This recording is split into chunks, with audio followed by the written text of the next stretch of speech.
Taking a trauma-informed approach means understanding how these things manifest in your body specifically and starting there instead of just starting from top down. You go from bottom up as well. You attack it from both sides. This is episode number 546 with Chris Rackliffe, Healing from Emotional Wounds and Trauma. Such an important conversation. I can't wait to dive in with you. We all have emotional wounds, whether we know it or not, and Chris is going to help us uncover what they are, how to heal them, his own story. This is good. You don't want to miss this. I'm Sandy Weiner. Welcome back to Last First Date Radio, where we believe it is never too late to go on your last first date. And if you want support on your journey to lasting love, I wrote a book. It's called Becoming a Woman of Value: How to Thrive in Life and Love. And it's filled with 30 chapters. Each one contains a tip to help you step more fully into your core value, into your worth, and be able to show up, speak up, and stand up to have the success you are searching for in life and love. And you can find it on Amazon for Kindle or paperback. And by the time this airs, my second book will be out. Look for it. It's called Choice Points in Dating. And this is a book about all the choices that we have to make in dating. We often turn the wrong way. We don't know how to course correct. And so this book will take you through every step of the way.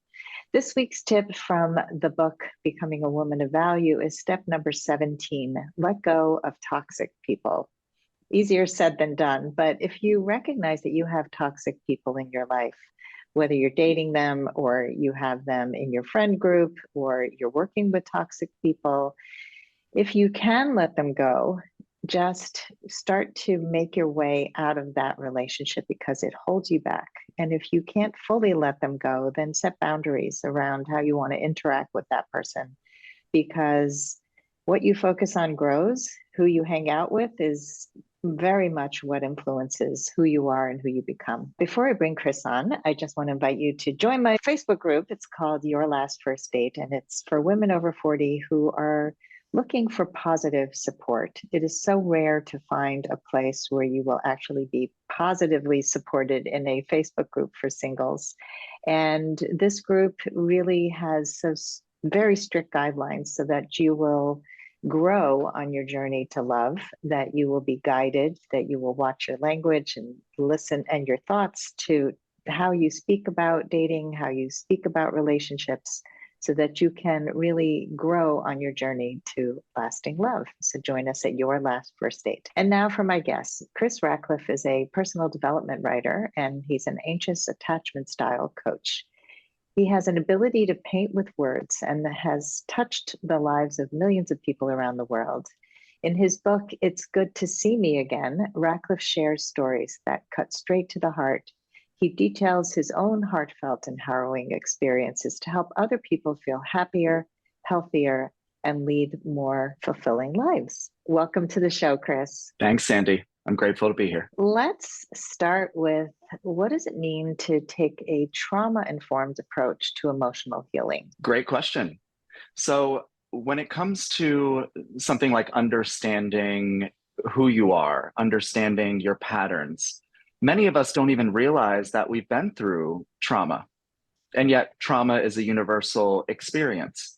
While for some that can be big T trauma, like what I detail in my book, It's Good to See Me Again, things like having an alcoholic mother, my parents divorcing when I was 2, experiencing sexual abuse, being cheated on. All of these are forms of trauma, okay? Now that's big T trauma. There's also little t trauma. Many of us go through accumulated experiences of invalidation, abuse in small forms, neglect in small forms. Things like, for instance, as a child being told, you can't come out of your room until you're finished crying. You can't get up from the table until you finish your meal. These are all things that many of us have experienced, and yet we don't often realize they're impacting us now. The past has a chokehold on us and won't let us go. So taking a trauma-informed approach means simply understanding. It's a lens through which we can understand what's happening in our lives now. Now, for many of the clients that I work with as an anxious attachment style coach, That includes unpacking, where does this come from? What is the origin for me? So that they can better validate themselves. It also means identifying where their nervous system dysregulation began. And that's ultimately why taking a trauma informed approach is so vastly important and such a game changer for folks.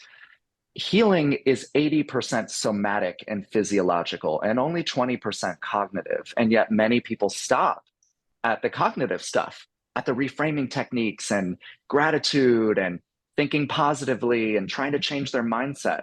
And it's not to say that that's not beneficial or helpful, because of course it is.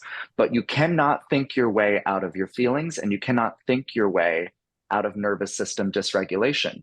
The body responds the way that it responds.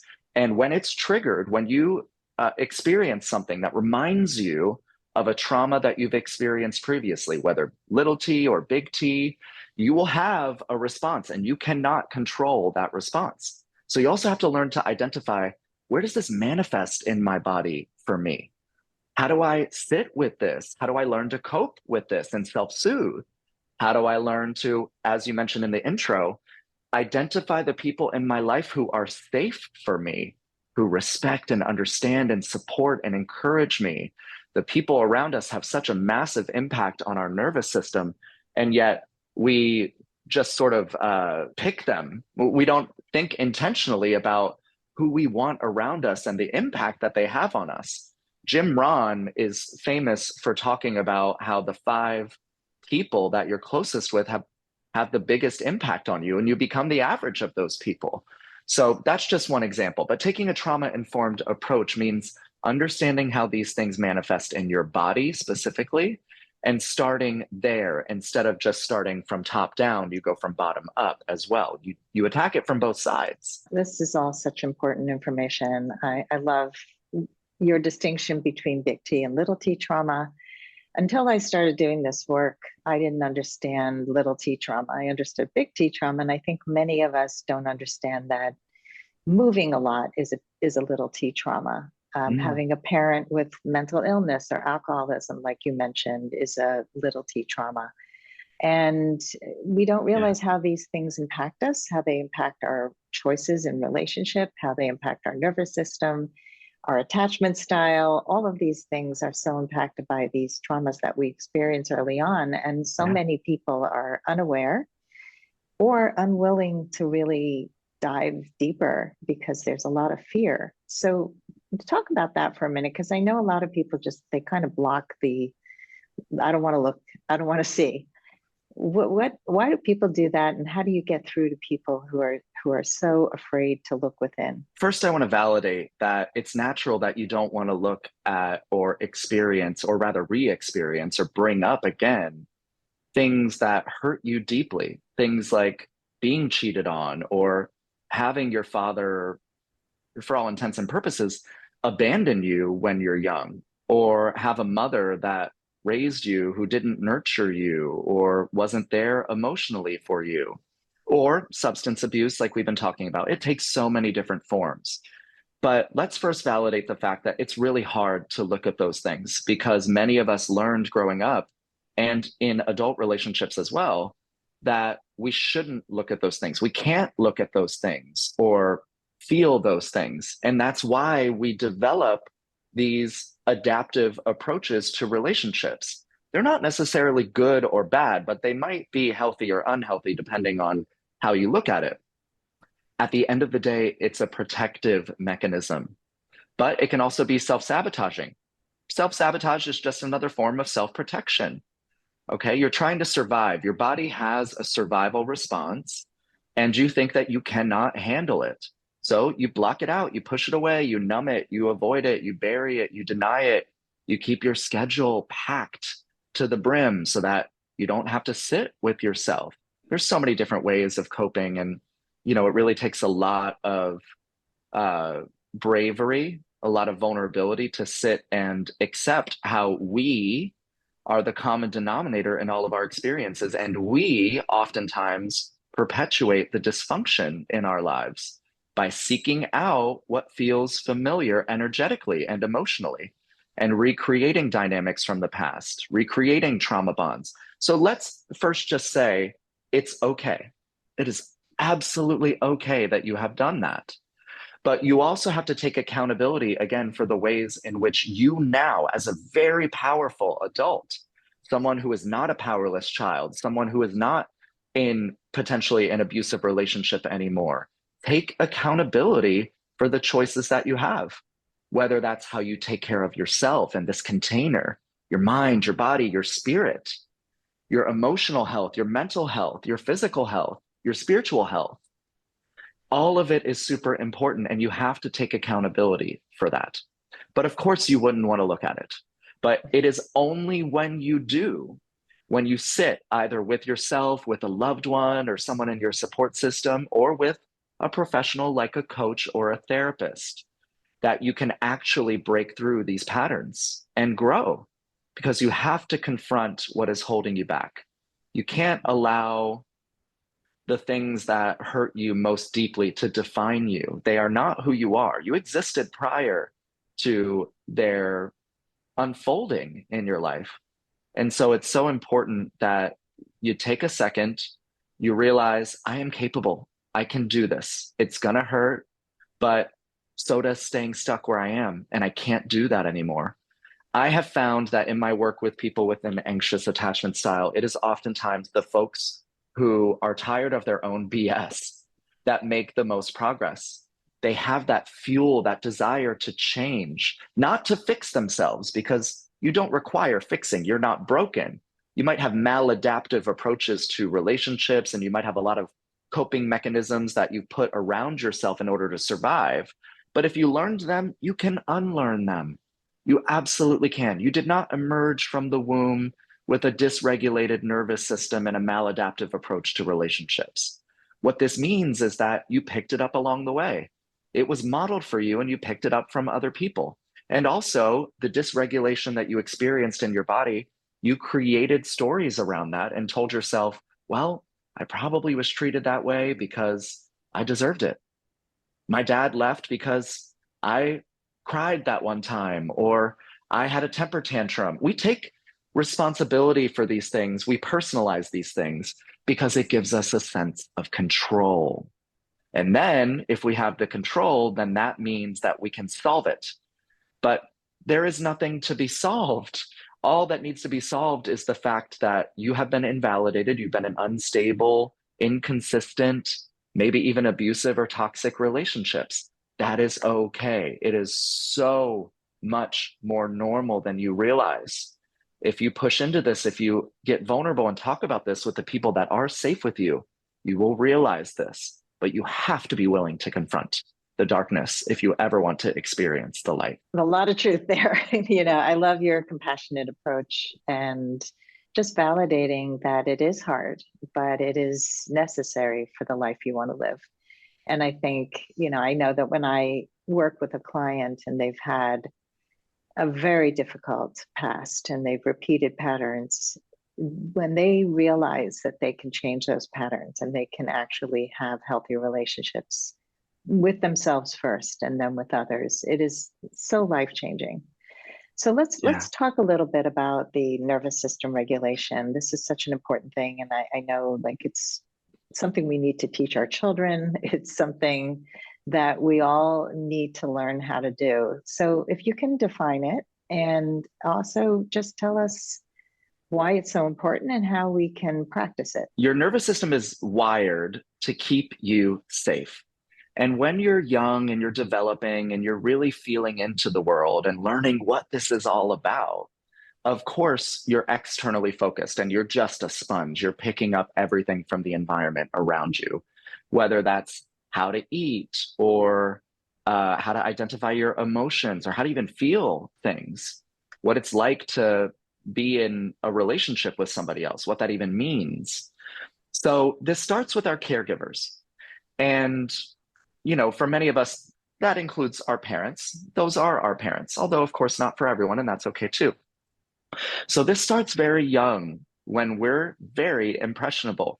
And you can imagine if you experience instability or inconsistency in that kind of environment, especially at such a young and impressionable age, that you then have an imprint for the world that you carry with you. The younger you experience trauma, the more it impacts you. There is a test called the Adverse Childhood Experiences Test that hits at this. The younger that you are, the more trauma you experience, the more likely it is that you will have maladaptive approaches to relationships, which just means unhealthy ways of coping in life, that your relationships will continue to be unstable. And a lot of that goes back to the fact that you never learned how to have a stable relationship or what it looked like. So, nervous system dysregulation for many of us starts very early. Dysregulation means nothing more than overreactivity to the environment. Many of us learn this as a survival mechanism for that instability and inconsistency. We learn that one, because the environment around us is not stable, we have to stabilize it for ourselves. So, what we'll do is we'll change who we are. Many people that I work with are also empaths. Many people on the insecure side of the attachment spectrum in general are empaths. They had to learn to feel into the room. What's going on here? How do I manage the emotions of everyone around me so that I can be calm? What this does is it teaches a young child, I can't feel my feelings. I have to feel everybody else's in order to feel safe. That's where that empathy comes from. It's not that it's not a skill, but it is a protective mechanism. It also keeps you from not experiencing, again, like we were talking about, some of the deeply uncomfortable and challenging emotions that are present. That if, your parent isn't sitting with you and saying, "What's wrong, sweetie? How can I help support you through this? What is it that you're feeling? Where is it manifesting for you in your body? What's happening? Tell me what's going on." If you don't have that, if you're yelled at and invalidated and again told to go to your room until you stop crying, or if you're physically abused, smacked, spanked, punished in that way, these things add up. And our system learns, no, no, no, I cannot reveal how I truly feel. I have to push that down. I can't be vulnerable. I cannot be who I really am. And so you can see why this leads to such uh, massive ramifications as an adult, why there are such terrible consequences to this. And again, the earlier it happens, the more frequently it happens throughout your life, the more you carry it with you. We become conditioned. Our nervous system over time becomes conditioned. The unfortunate reality is when you go through trauma as a child, you then unintentionally and unconsciously recreate those dynamics as an adult and therefore only further reinforce the data in the environment, the ramification and justification for why you are stuck where you are. So it becomes a self-fulfilling prophecy and it only just pushes you further and further and further down. So the sooner you take accountability and responsibility for this, the better. Now, nervous system regulation, so becoming more regulated, simply means taking better care of your container. Okay, that's the first step. So what that means is getting the basics down. And many of the clients I work with do not even do that. They're not sleeping well. They're not well hydrated. Many of them have a lot of imbalances nutritionally. And I'm not a nutrition coach, but I lay out for them some ways that, they can have a pathway to having a healthier relationship with food. Some of the ways in which they're likely deficient, as many of us are, in vitamin D, magnesium, etc. So another thing people don't realize, the brain is mostly comprised of fat. You need healthy fats in order to have healthy mental health. Your gut health is critical for your mental health. And when you start looking at your body as an integrated, extremely intelligent system, you can start to have better compassion for it and start to see how all the pieces fit together. Moving your body or exercising is critical. This doesn't mean that you have to go to the gym and run on the treadmill for an hour or work with a personal trainer 7 times a week. What it means is start small, start somewhere, get outside, walk, walk. Many of us are more isolated and stagnant than ever before. So hydration, moving your body, sleep is incredibly important. And yet many of us are scrolling TikTok until the wee hours of the morning, just trying to get by, just skating by, not realizing that we're perpetuating a lot of the imbalance in our system that we picked up from the environment around us, oftentimes growing up. So stabilize your environment. You have to have nights during the week for yourself. You can't go out drinking and go out to dinner with girlfriends or friends every night and expect that you're going to be well balanced. You're just not going to be. And it's not to say that those are bad things, but we need to practice that in moderation. So, other techniques that are more advanced that help significantly are meditation, breath work, things like boxed breathing techniques, or the physiological sigh. It's a double inhale, holding at the top, exhaling all the way down to the diaphragm. That helps. Cold exposure, cold showers. You're not going to like to hear this, but it helps. You're shocking the nervous system, you're giving it an actual threat, and you're building tolerance in the system so that when you're triggered in the future, you have those extra few seconds to say, oh, I know what's happening here. So these are ways that we can train our nervous system, just like we train our bodies at the gym, right? So that's nervous system dysregulation and how we start to become more regulated. As I mentioned earlier, though, your environment has a massive impact on this. So you need the right people in your corner. So you need to get very particular about the people that you date or who you are willing to be in a relationship with. You have to also look at your friendships and have a very sober conversation with yourself about whether or not you feel supported, whether or not you even tried to set boundaries with those folks. And so that's how we can start to navigate a safer path forward that puts us back in our power, that puts us back in a space of reparenting ourselves in the ways in which our parents were not there for us. There's a lot there. I grew up with a mother who and father who didn't take care of their core needs, and there was a lot of yelling. And I had a father with mental illness and very chaotic. And Yeah. there was a part of me that understood that it wasn't safe emotionally to be in the house, and I sought out healthier families. Like I had friends whose families were very stable, and I would go there all the time. And I've talked to many people who ended up in healing professions who had a similar, like, intuitive feeling that this doesn't feel right. I'm not going to be defined by this, even though it definitely impacted me and led to a lot of personal work. But Yeah. I just was gravitating towards that, like, stability. Did you have any of that in your own life? I know you talk a lot about your own experiences, but we haven't really heard much about it. If you want to Yeah. share. Of course. Of course. I've been very open about the trauma I've experienced, and I go into deep detail in my book, It's Good to See Me Again. And in my coaching work, this helps people to feel more connected to me as well, to know that I struggled with anxious attachment for many years, and there are specific origins for this in my story. My parents divorced when I was 2 years old, and my dad got custody of my middle sister and I because my mom was an alcoholic and she was deeply unstable. But she ended up remarrying and relocating to Maryland from Texas, where I was born. And so my dad relocated my middle sister and I there. And so from the ages of about 5 to 8, I was seeing my mom pretty regularly. We were in a pretty smooth kind of shared custody arrangement. So every other weekend I was there, we would split holidays, etc.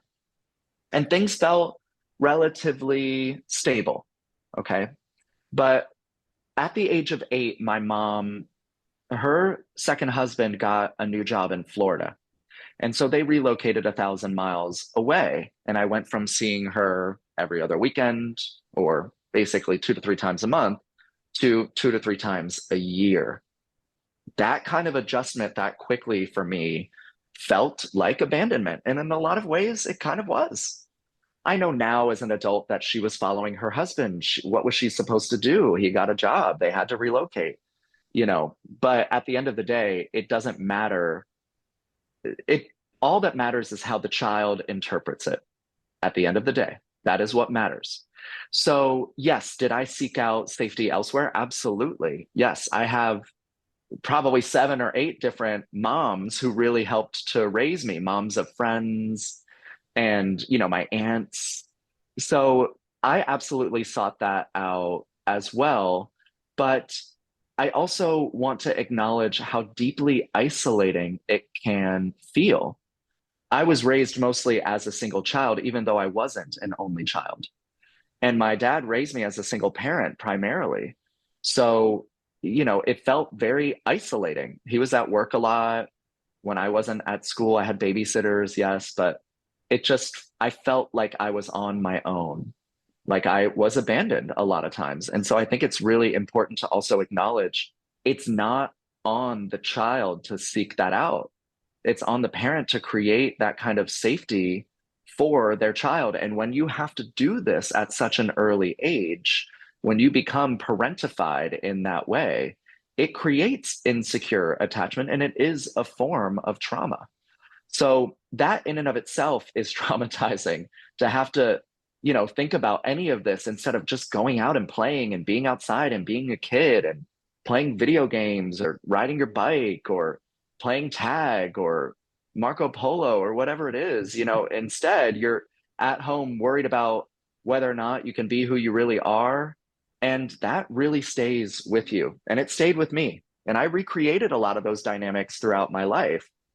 In my 20s, I dated many men long distance, and I kept asking myself, why? Why is this happening? Why can I not meet someone in New York City, of all places?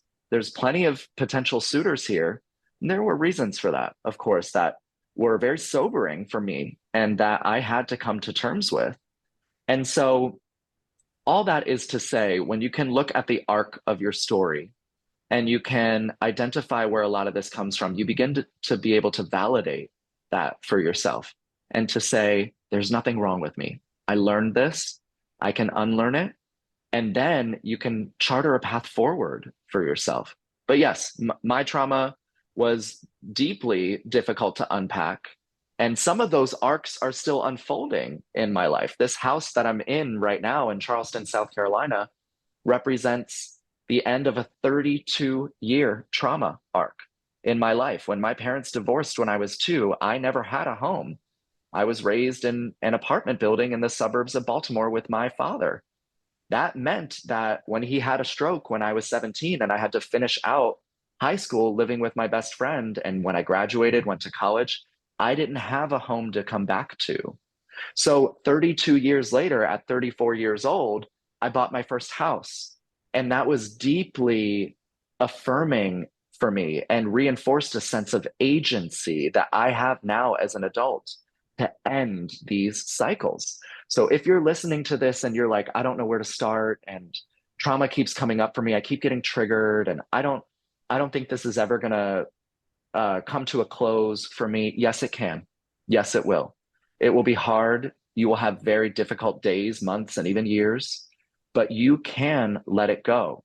You cannot do this alone, though. That isolation that I was talking about, many folks as an adult, they'll try to just read their way out of anxious attachment or trauma. And while you can make a good amount of progress that way, we are social creatures. We are wired for belonging and love and support. Please seek out the support that you need. If you don't have the financial means to hire a therapist or a coach like me or like you, Sandy, then that is okay. Start with one person that you know you can really lean on. Start there, start saving, work towards that, but you cannot do it alone and you should not try. You don't have to. Thank you for sharing your story. And I can relate to so many things that you did share, even though I had a very different experience. Let's take a quick break to hear from our sponsors. This episode is brought to you by Amazon Music Unlimited. You can listen to over 70 million songs and thousands of playlists and stations. Plus, you can now stream your favorite podcasts like Last First Date Radio. You can listen to any song, anytime, anywhere, on any of your devices. Get Amazon Music Unlimited for free for 30 days. Just head on over to getamazonmusic.com/last first date to learn more and claim this offer. Some of what I experienced really informed my parenting. And I have Yeah. three grown children now, but as I got divorced after 23 years, I had a 13, a 16, and a 19-year-old, and my 13-year-old was extremely angry and didn't know how to express herself kindly, Yeah. and kept telling me I ruined her life, and she hated going back and forth between two parents who lived a mile away. And I knew that there was an easy way out for me. I could have said to her, "You're really being rude. Go live with your father. You don't belong here."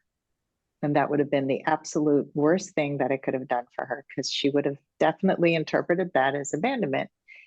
Right. And so I went for help. I learned how to understand our relationship better, how to improve our relationship, how to self-regulate when she was calling me names and telling me I was a horrible person, and worked through it. And I think we definitely are in a good place now. She's 27, 28. Took a while. It's not always Yeah. easy, but I never abandoned her. And I think that, just to keep that in mind, like it could be the easiest thing to do for people, like just to say, listen, you're being really unkind. You don't belong here. But that's not the answer. We have to really think about the impact we have. Absolutely. And meeting hurt with more hurt, because you were obviously hurt by what she shared, but wow, was she communicating how hurt she was. So if you had met that hurt with more hurt, it would have only perpetuated the cycle. Yeah. The fact that you sought the support that you needed, that you identified it as an opportunity for the two of you to deepen your relationship, speaks volumes to your parenting approach. And also, I hope resonates with so many people out there. Don't meet hurt with more hurt. It's so difficult to do.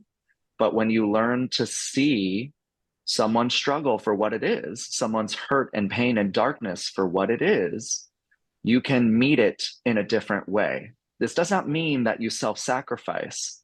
Okay. Obviously, you didn't change your entire life. You didn't get back with your ex-husband just to soothe her. But at the end of the day, you were able to navigate that in a more adult way and model for her the fact that it's okay to have these big, challenging emotions. It's okay for those to be there. It's okay for that to be expressed here. And I hope that people hear that and really understand it for the profound example that it is. It's very difficult to do this. And I'm sure there were very messy, imperfect moments, and that's normal. You do not have to be perfect. But at the end of the day, if you can learn this skill, and by the way, it is possible to learn, you can change the nature of your entire life. And I also want to mention something. So, my mom passed when I was 18 of alcoholism. Her body essentially gave out on her. She died of organ failure. And so, if you've lost someone, or they're no longer safe for you, or someone that you speak to, you do not need them for closure. You do not. I know that it is tempting to think that you do, but closure is a gift that you give yourself. So, one of the techniques that I used, and I used this with my middle sister, who, long story short, sexually abused me when I was 5 years old and ultimately also was consumed by addiction. My mom's mom before her passed away from alcoholism too. So, three generations of women on my mom's side of the family wiped out, completely gone by addiction. And, they say that trauma is passed on and generational for this reason. You can see how my mom reacted to her mom, how my sister reacted to our mom. And I saw myself starting to react and cope in some of those ways too. And I realized I have to be the one to break the chain. So I used visualization techniques to help to sit them down across from me in my mind and have conversations with them, imagining what it is that they would tell me now if they had the wherewithal, if they were still here physically. What would they say to me? What would they want me to hear? And when I tell you how deeply healing that was, not only to hear their voices again or to imagine them saying, "I'm so sorry. I'm so sorry for what I put you through. And I didn't know any better. I was trying to do the best that I could. I couldn't cope, and I hope that you learn how. I mean, it's a game changer. The tears that I shed, the guttural reactions that I had in my body were deeply healing. And I detail this in the book, uh, in a chapter on two different visualization techniques that help to practice this. I also have written letters to them that just help to get it out. And more importantly than writing them, I read them aloud, either to myself or to someone that I trust. Because hearing ourselves is very different than just being in your mind and writing it down.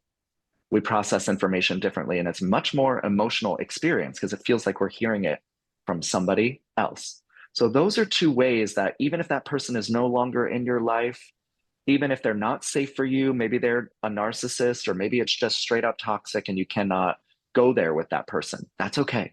You do not need them. Even if they've passed on, it's okay.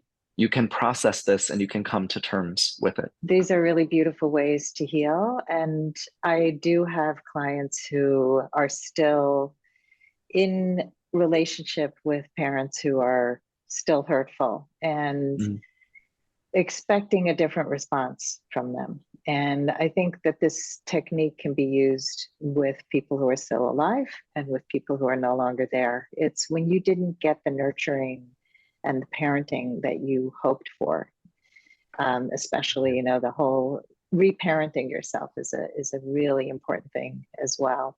Just really giving yourself those loving words and the support you never got through visualizing, you're Yeah. okay, you got this. I remember even I told my mother once, when I first started coaching, and I've shared this before on the podcast, I think, but I was leading a workshop for the first time and I was really nervous. And she said, "Don't worry, don't be afraid." And I said, "Actually, it's okay for me to be afraid. I really want to feel my feelings." Like I had to really let her know that I don't want her to stop me from feeling anymore. And I said, "Can I tell you what would be more supportive?" And normally she was very defensive, like, "You didn't like the way I said it, I'm not gonna go on." But she was open. And I said to her, "If you could just tell me that you believe in me or that you support me, you think I got this, that would be really, really supportive."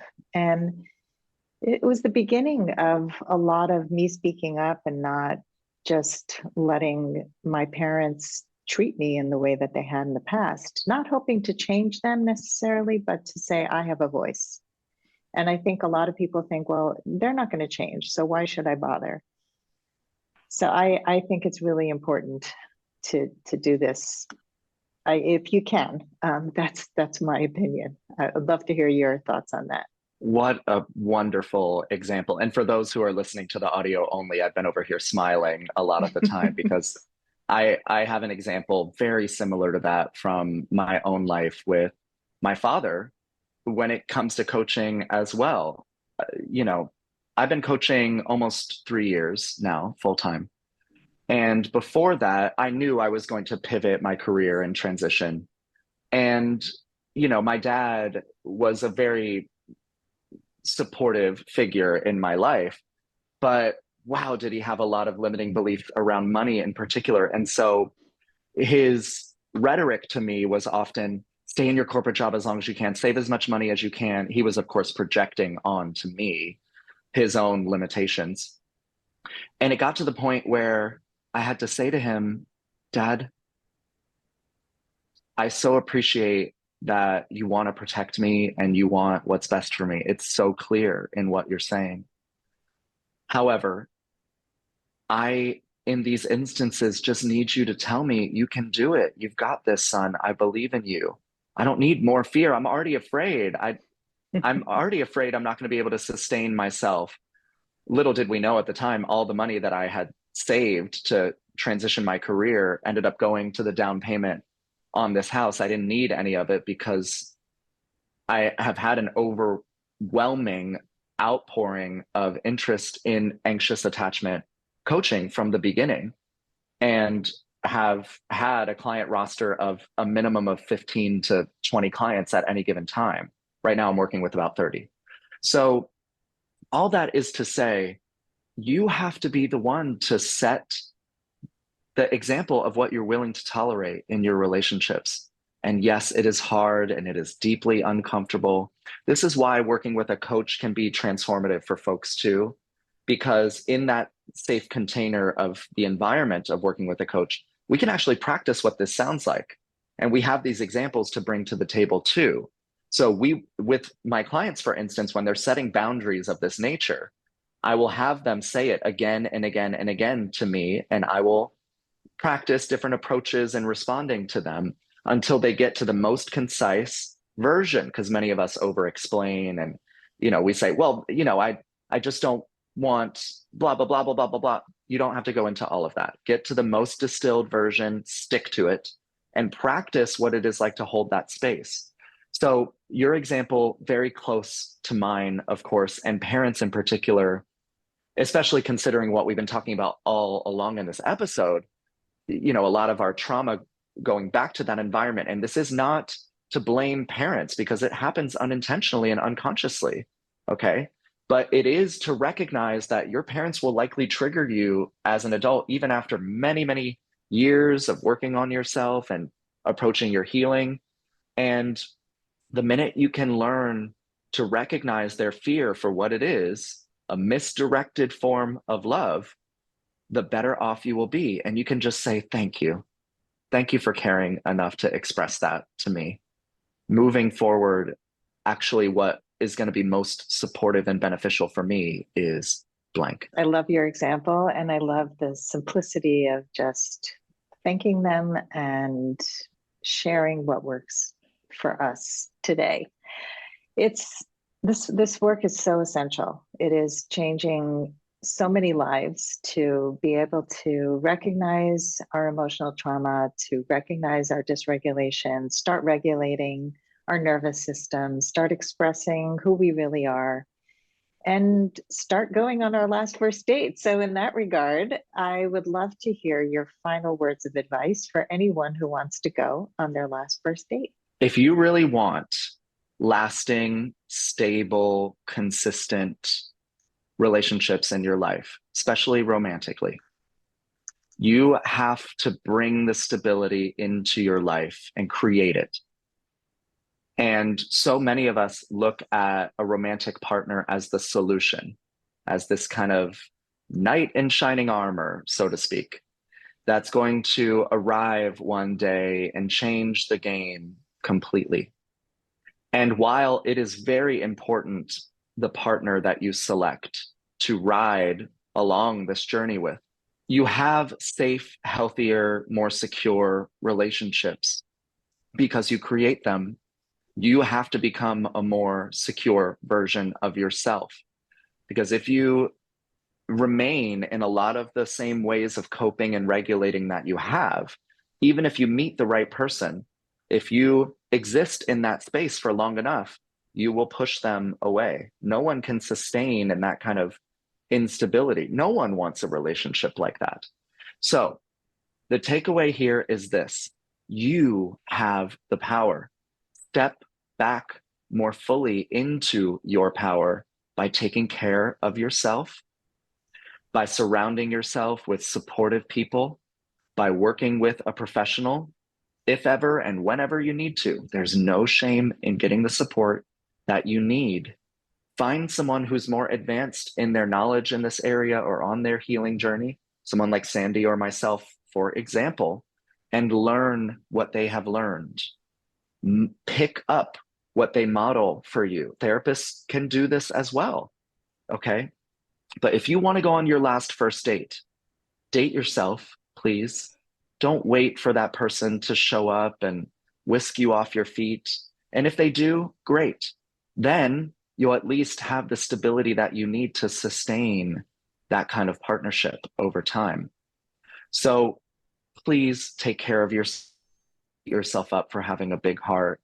You developed that big heart and those big feelings as a result of what you have been through to date. Look at your story very clearly, very sober, and validate it for yourself. It is okay that you feel big things. It's okay that you're sensitive. It's okay that you want a partner, but you cannot wait for that person to show up. Start showing up for yourself now. What a beautiful way to end this incredible conversation, Chris. Can you share with us one link that would be the best one where people can find you? And we'll have your social media and everything on the show notes. If you're interested in supercharging and accelerating your healing, if you're looking for a companion to join you on that journey, and if you do have an anxious attachment style, if you experience a fear of abandonment, if you have a hard time regulating yourself, setting boundaries, then I would be honored to join you on your healing journey. And you can explore more about my coaching philosophy and set up a free consultation at rackliffe.com/coaching. That's CRACKLIFFE.com/coaching. It's like crack life with 2 F's. And I talk about that on the first page of my book for those who are interested in reading it. I encourage everyone to reach out to Chris to go get his book. All the links will be in the show notes. Thank you again, Chris, for coming on the show, for really being a model for how you can heal from emotional trauma, from whatever happens in our lives prior to who we become as an adult. We can really unlearn, and it's such an important message. So thank you again. Thank you. I'm deeply grateful, Sandy. And thanks everybody for listening. If you love our show, please rate and review us on Apple Podcasts. And as always, here's to your last first date. If you are ready to get unstuck, gain new tools, become more empowered, and finally find your last first date, I'd love to talk to you. Fill out an application to be considered for a complimentary half-hour love breakthrough session at lastfirstdate.com/application.